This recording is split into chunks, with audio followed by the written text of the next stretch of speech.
I'm often asked what poses people should do if they've only got 15 minutes of the day, which will help stretch the entire body, head to toe, and let them feel energized. Now, this might be a little bit controversial for a yoga teacher, but my go-to poses aren't necessarily the poses or stretches that you might see when we're on the yoga mat. Now, one of the reasons for that is because I think it's really important that we don't constantly do the same movements over and over again. When we do that, it means that we're actually maybe causing a little bit more of an imbalances, because there will be muscle groups that we're not necessarily working as much as others. So here are my go-to 5 exercises that I think you should do on a day-to-day basis. If you come to my class, you know that I'm a big fan of this one, and I put it in every single class that I teach, and it's cat and cow. So we're going to come into our standard cat and cow, and then I'm going to talk you into other ways that we could move the spine, except from coming into that constant linear position of flexion and extension. So you're just going to start on all fours. Make sure the hands directly underneath the shoulders, knees stacked under the hips. You're going to drop the hips, pull the heart through, come into that cow. And then as you exhale, chin to chest. Now, one of the good things about cat and cow is you can really play and explore with the movement of the spine. So you can first of all maybe really slow it down, focus on working one vertebrae at a time. And what this will do is this will help demonstrate any areas in your back of where you just don't have that movement. Maybe you'll find that you'll have a segment in your lower back that just feels like it's a bit stuck. So by slowing it down and imagine that you're moving one vertebrae at a time will help unstick these areas. Another thing that you can do is when you're flexing the spine is to move in other patterns. So maybe do half circles as you move. And don't worry about what this looks like. Half the time this will just be you on your yoga mat on your own. No one's there casting any judgment whatsoever. And if they do, more fool them for not working on their spinal flexion. Maybe from here, come into your figure of 8s. Work with your chest. It doesn't really matter what it looks like. All we're trying to do is explore the different movement patterns that the spine has. And believe me, it will feel incredible. The more that you explore the different patterns that you can do with your spine, the freer the body will feel. So another really good one that's good for lengthening the spine, but also working through that shoulder mobility, is an exercise called Snow Angel. So first of all, you're going to lay down on the ground and you're going to take your forehead to the mat. Take your hands behind the back of the head. Don't interlock your fingers. From here, you're going to slightly lift the chest off the floor, press the tops of the feet into the floor, push the head away from the body. From here, reach your arms forward, swim them behind you, stack one hand on top of the other. Open the arms back round, hand stack on top of your head. Keep the chest off the floor, press the hips down into the ground, and what we're doing here is we're working the arms into that interior and exterior rotation, working on the mobility of our shoulders. As you're going along, just change what hand stacks on top of the other one. See if you can do between 20 to 30. If you find this really hard or uncomfortable on your lower back, you can do this position standing upright or even in a kneeling position. So I also really like this variation of a spinal twist. You're going to keep your legs stacked and you're just going to drop them over to one side. You can use a yoga block if that bottom knee doesn't take it down to the ground, so you've got something to press the leg into. If you don't have a yoga block, then you can use a cushion or something else.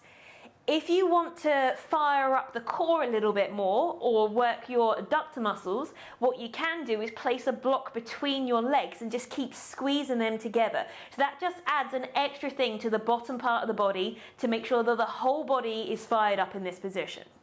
First of all, you're going to look up towards the sky, take your hands in line with your shoulders, so palms facing up. From here, you're going to take your left fingertips, so if your knees have gone over to the right, take your left fingertips to the side of your head, bend the elbow, keep the right shoulder down onto the ground. You're going to lift your left shoulder up, bring it over. Keep that right shoulder to the floor as you slowly take it back. So what we're doing here is we're working the posterior chain, but we're also working the obliques, coming into that spinal twist, which is good for so many reasons when the mobility of the spine. Another option here is to keep that left arm straight, bring your palm to your right palm.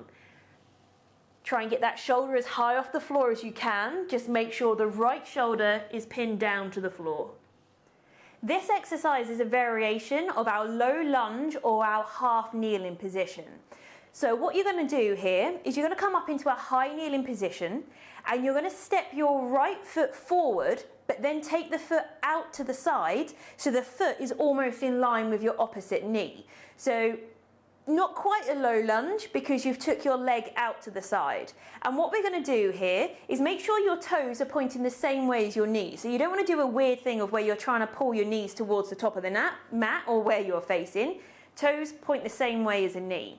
Squeeze the glutes here, and what we're going to do is we're just going to rock into that leg. Now, if this is uncomfortable on your kneeling leg, what you can do is place a cushion or a blanket under that knee.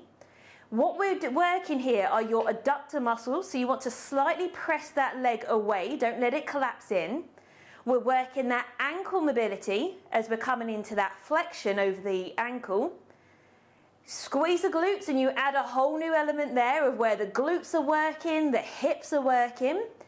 Variations that you can do here is if you bring that foot closer in and lean, we're working more on the ankle. So this is where you'll notice any areas that ankle mobility might be missing that movement. Foot needs to stay flat on the floor. So if you're leaning forward and that heel's coming off, you've gone too far. Work to your end range of your motion, and then that's where you'll slowly see a little bit of progression. The more you take that leg away from the body, the more we're working into those hips. Just make sure you're not coming into that duck bum. Slightly tuck the tailbone under, pull the belly button in as you're coming into this exercise. And you ought to do probably about 15 to 20 from side to side. But just notice where you hold those imbalances, and you might notice on a day-to-day basis of doing these exercises, the areas of those tightness changes depending on what other activities you've done throughout the day. So this exercise we're going to do is a kneeling position into a shortened down dog. So what I want you to have is your toes tucked. I know it's horrible, but what we're doing is we're working on the fascia of the foot. Remember, the foot holds an awful lot of tightness, and if there's tightness or instability in the foot, it will have a knock-on effect to everything above it, which is the entire rest of your body. So first of all, have your toes tucked, and if it feels like really uncomfortable, try just slowly rocking yourself from side to side. We're just working into those tension points, easing it out. We're going to hold it here for a couple of breaths, and then we're going to drop the hands down just in front of the knees.